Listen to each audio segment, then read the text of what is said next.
Меня зовут Ярхамов Ильнур, и с вами проект «Татары мира».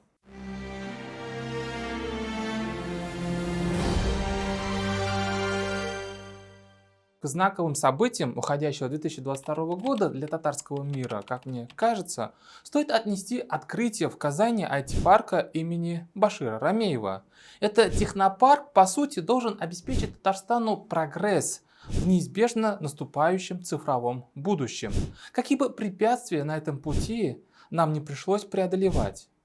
Технопарк и впрямь удался великолепным, вселяющим надежду на будущее в наше и так далеко непростое сегодняшнее время. Для нас ключевая историческая личность — это, конечно, советский ученый Башир Рамеев, чье имя технопарк будет носить года, десятилетия и алаберса столетия. На самом деле специалистам в кибернетике, в математике, в программировании, да вообще в области IT имя Башира Рамеева о многом говорит.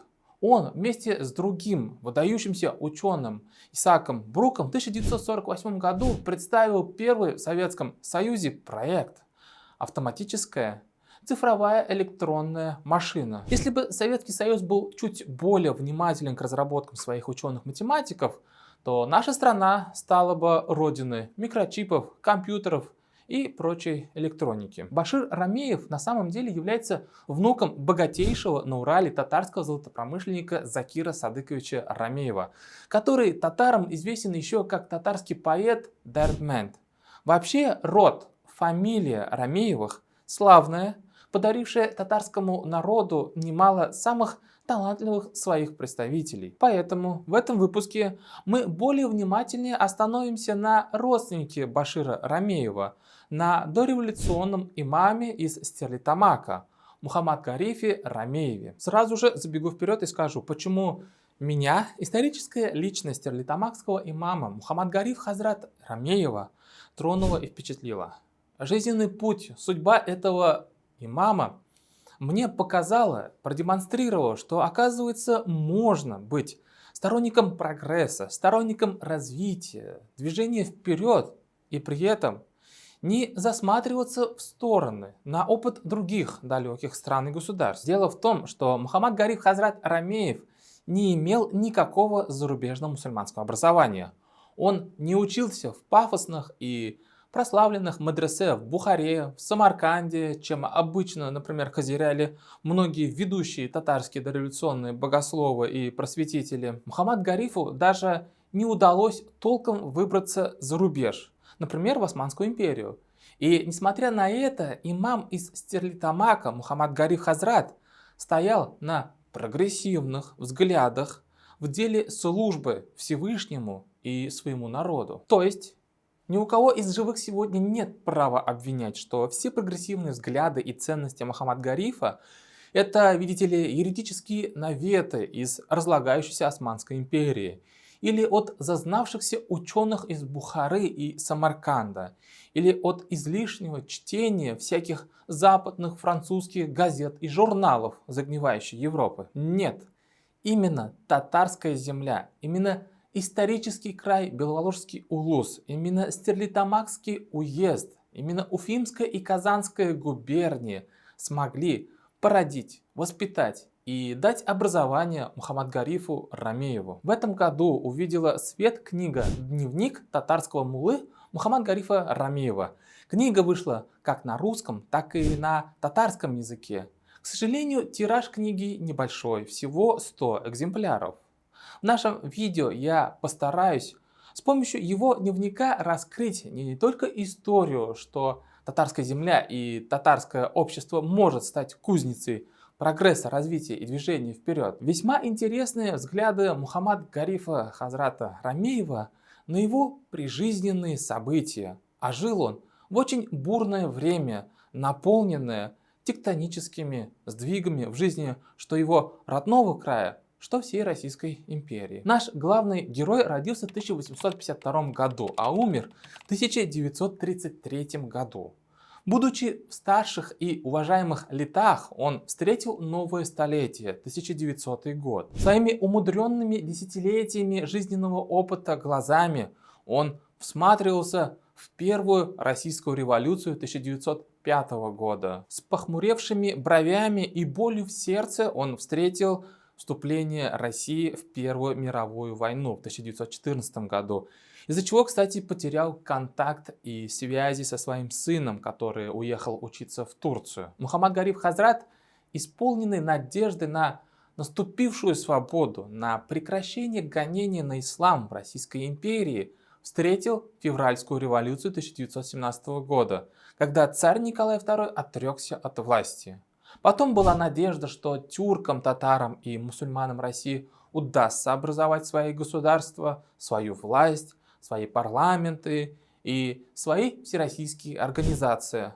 Но потом, как видно из дневников Мухаммада Гарифа Хазрата, наступило неприятное отрезвление, что большевики реально рвутся к власти и что они на самом деле себя представляют. Как эту самую власть они собираются заполучить. Еще больше горечи ему доставил процесс образования современного Башкортостана и его предтечи в виде Валидовского Башкортостана. Итак, Мухаммад Гариф родился в Стерлитамаке в 1852 году, 8 февраля. Мальчиком он поступил на обучение в Стерлитамакское медресе.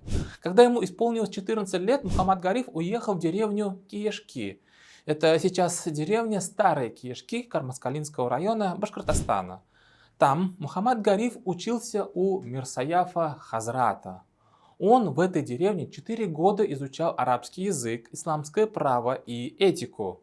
Известно, что в этом местечке Киешки преподавание велось по кашгарскому порядку, методу.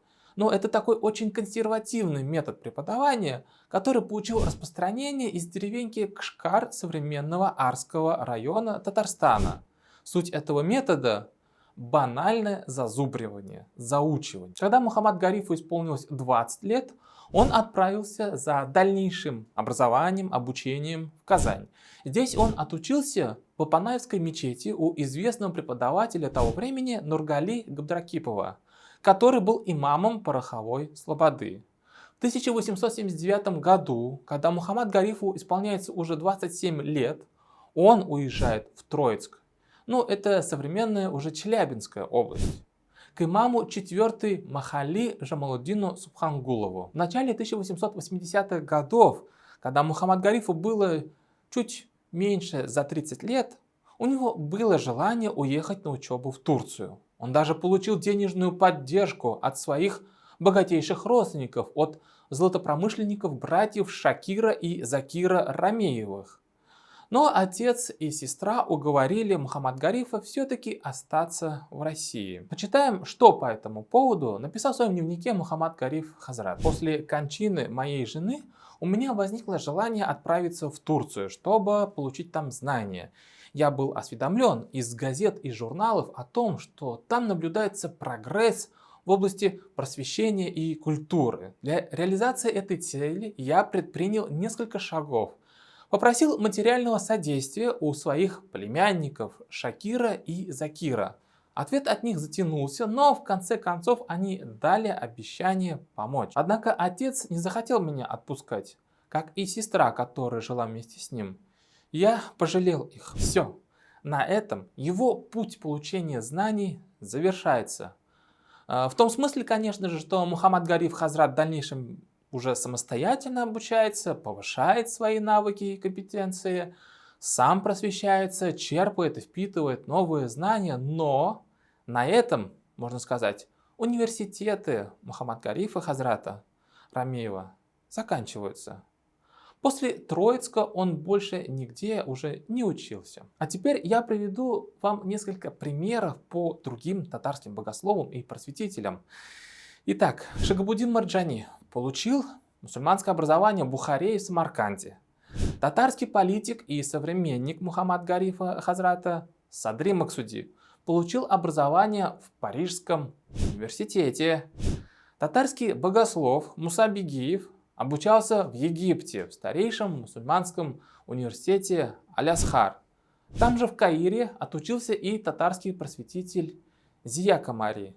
И такой список на самом деле можно продолжать еще долго. В общем, Самые передовые, ведущие интеллектуалы, умы татарского дореволюционного сообщества, вот эти вот джадидисты, журналисты, политики, богословы и революционеры имели опыт контакта с зарубежными, вне пределов Российской империи, образовательными центрами и учреждениями. То есть их прогрессивность и продвинутость — это на самом деле такая инъекция, что ли, прививка того, что им довелось посмотреть другой большой мир, увидеть другие страны. А вот Мухаммад Гариф Хазрат хоть и мечтал о Турции, но свой ум, свои взгляды, принципы, знания и ценности сформулировал у себя на малой родине, где-то между Казанской и Уфимской губерниями.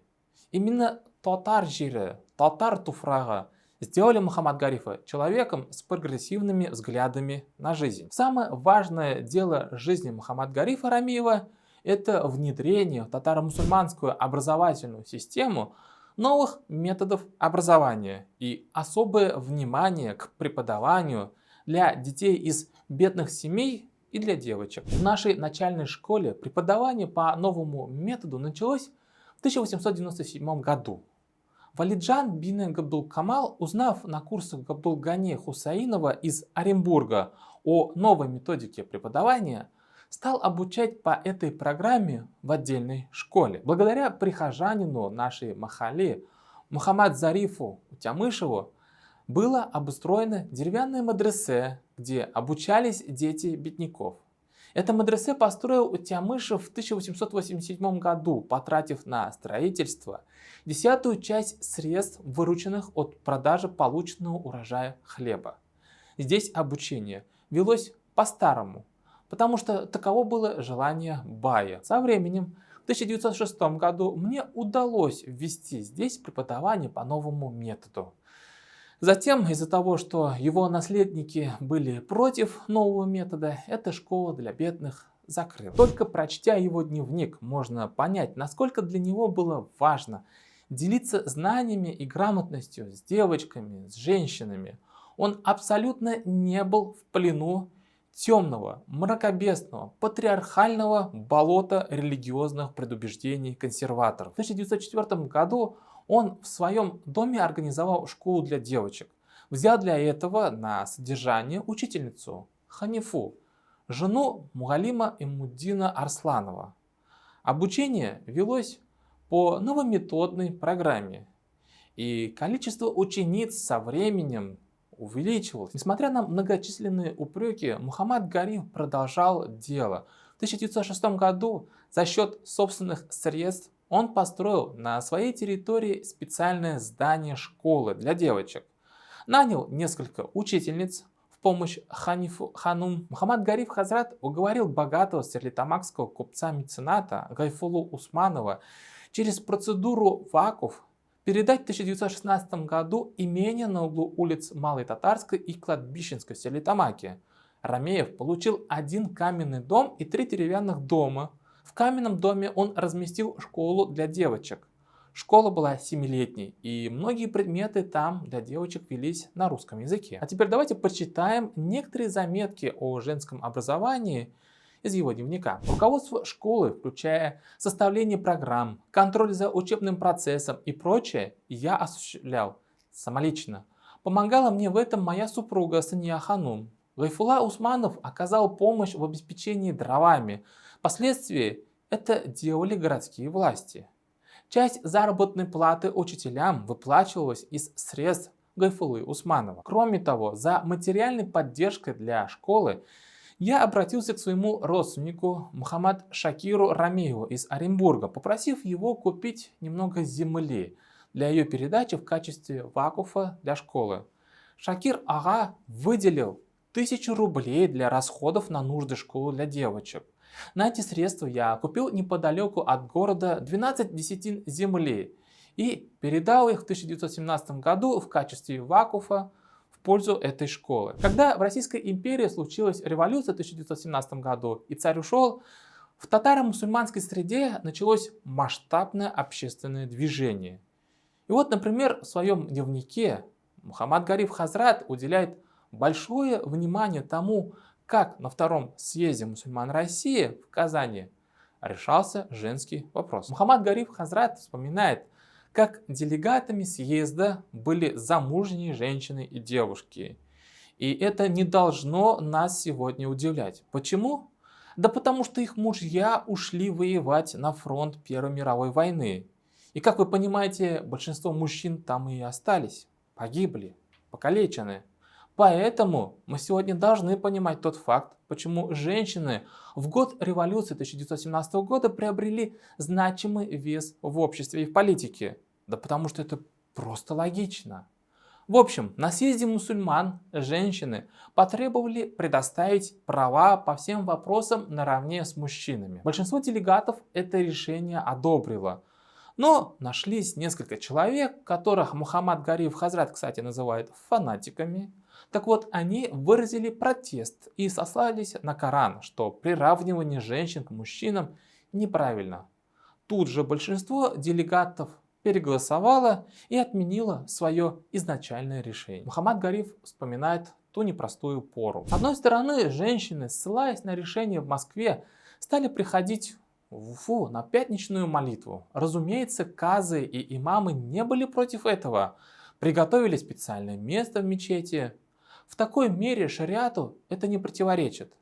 Но этому воспротивились невежественные фанатики. 16 июня 1917 года в Уфе во время пятничной службы в первой мечети мусульманские солдаты выгнали женщин, сидевших отдельно за специальной занавеской. Я был там в эту пятницу, когда муфти Галимжан Хазрат пришел в мечеть. Он выразил обиду на такие действия солдат и ругал их словами: «Вы, братья, зачем в религиозные дела вмешиваетесь? Сделали неправильный поступок». Один из них вышел и извинился. Так поступил один-два наших невежественных товарища. Извините. В этой же мечети во время празднования Мавлида солдаты выгнали с палатей женщин, которые пришли посмотреть праздничный обряд. С большим сожалением Мухаммад Гариф Рамеев зафиксировал в своем дневнике, как грубые и хамоватые приспешники Ахмед Заки Валиди втянули мусульманское духовенство в свои сепаратистские пробашкирские политические интриги. Напомню, что в мае 1917 года в Уфе состоялся съезд башкир, на котором была выдвинута идея отделения башкир от общественного движения мусульман внутренней России. Лидером этих раскольников был Ахмед Заки Валиди. Затем 21 декабря 1917 года в Оренбурге был организован некий национальный совет, который провозгласил автономию Башкортостан. Читаем дневниковые записи Мухаммад Гарифа по поводу этого. В то время в Уфе продолжало работу национальное собрание. На нем вновь поднимался вопрос о неотделении башкирских братьев. Хотя многие представители мусульман призывали представителей башкир к единству, они не слушали и, напротив, оскорбительно высказывались в адрес братьев тюрок-татар. Хотя Национальное собрание на заседании 29 ноября приняло территориальную автономию и послало специального представителя на башкирский съезд для разъяснения.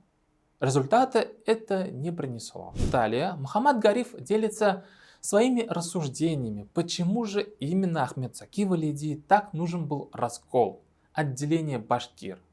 Лично я глубоко впечатлен и удивлен политической проницательностью стерлитамакского имама. Мухаммад Гариф Хазрат Рамеев смотрел прямо в самый корень проекта Башкортостана. Он видел, что на самом деле этот проект крайне националистичен, заточен под решение земельного вопроса именно в угоду башкир и только башкир, под их исключительные и эгоистические замыслы, а все другие соседние народы, проживавшие на протяжении веков рядом с ними в добрососедстве, рядом с башкирами, так вот они, получается, лишались и ущемлялись права разрешить свой земельный вопрос на той территории, которую Ахмед Заки Валиди объявит как Башкортостан. В рамках одной нации у каждого племени бывают свои особые интересы. Наблюдая эти интересы, я считаю, что появление отдельных движений – естественное явление. Смысл отдельного движения братьев Башкир следующий. Земли, находящиеся на территории Башкортостана, они считают своей родиной, которой они владели с давних времен.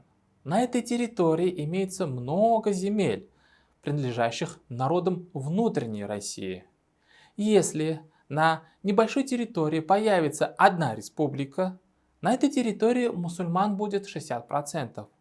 А если в вопросах распределения земли будут участвовать много людей, то это кажется им неудобным. В результате, согласно их позиции, они отделились в политическом и экономическом плане, но не собирались отделяться от духовного управления Уфы. Обратите внимание, что Мухаммад Гариф Хазрат в своем дневнике письменно фиксирует публичные обещания, публичную позицию валидовцев, башкортостанцев не лезть в религиозные дела, то есть не отделяться от духовного управления Уфы, которое было единым для всей России.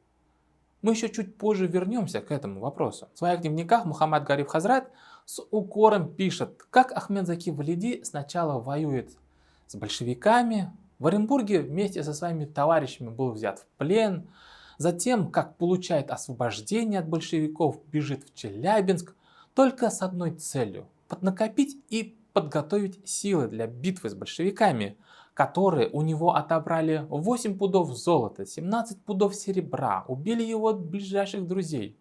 В общем, Валиди обещает жестко покарать проклятых большевиков. Но потом, как продолжает описывать Мухаммад Гариф Хазрат, Валиди увидел, что у его белогвардейских союзников Колчака и Дутова особых военных успехов нет. В общем, Валиди решается развернуться лицом к большевикам и присягнуть им на верность, заделаться их союзником.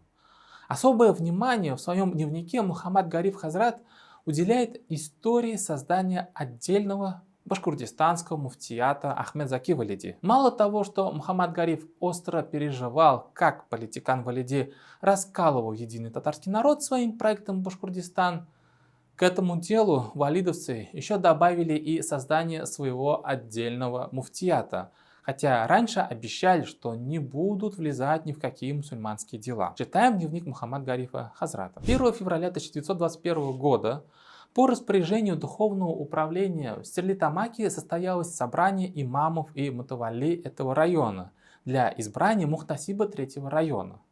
На это собрание приехал государственный служащий Юлдашев и сказал о том, что в Башкортостане нужен отдельный муфтий. Отмечу, что Уфимская губерния все еще продолжала существовать.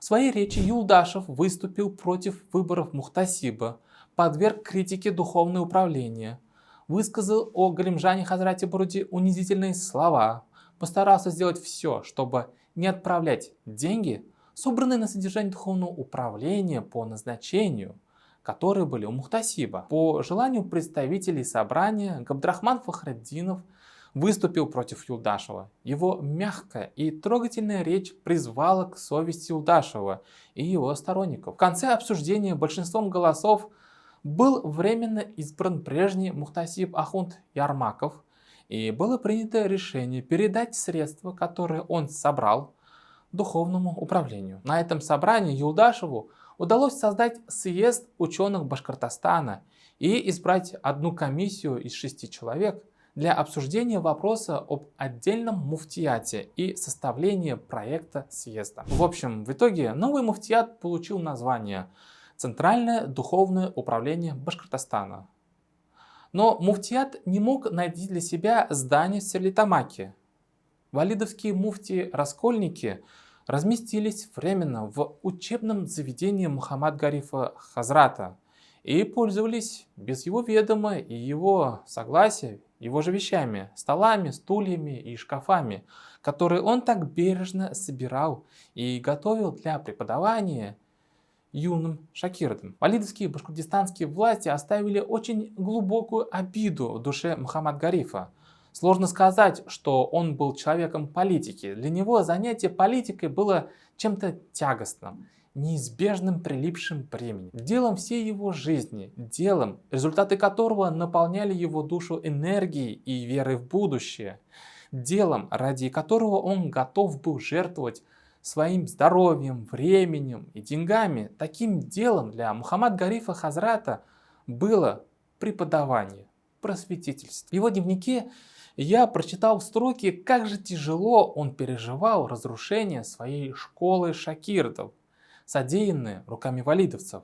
Почитаем его строки. Хотя в 1919-1920 году учебный год и начался в этой школе, но по причине эпидемии тифа, как и в прочих учебных заведениях, он был остановлен. Из-за того, что школа пустовала, в ней разместились военные, и она стала напоминать казарму. Управление делами образования не придало этому значения и не удосужилось перевести ее в другое место, то есть казарму в другое место. Те, кто разместились в школе, устроили в ней пожар и покинули ее.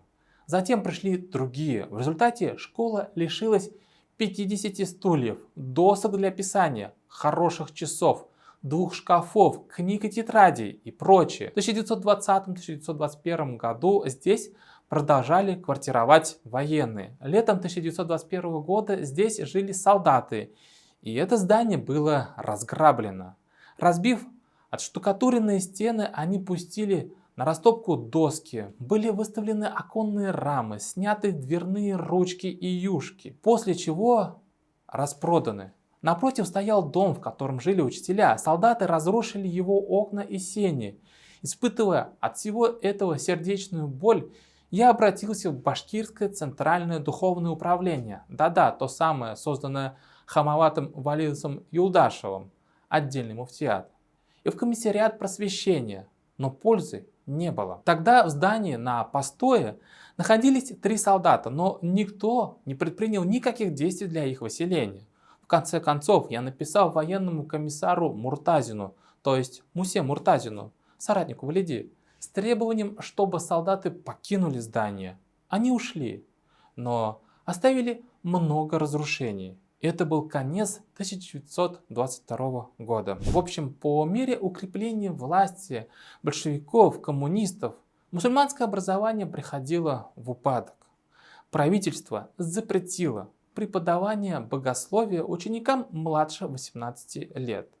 А в феврале 1923 года распустило и оставшихся учеников по причине запрета на религиозное обучение. В 1924 году все мадресе Советской России опустели. В этот год Мухаммад Гарифу Хазрату Рамееву шел уже 72 год.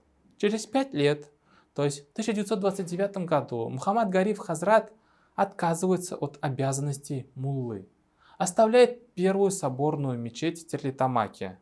В этом же году президиум Башкирского центрального исполнительного комитета принимает решение закрыть эту мечеть. Мухаммад Гариф Рамеев скончался 6 сентября 1933 года в возрасте 81 год.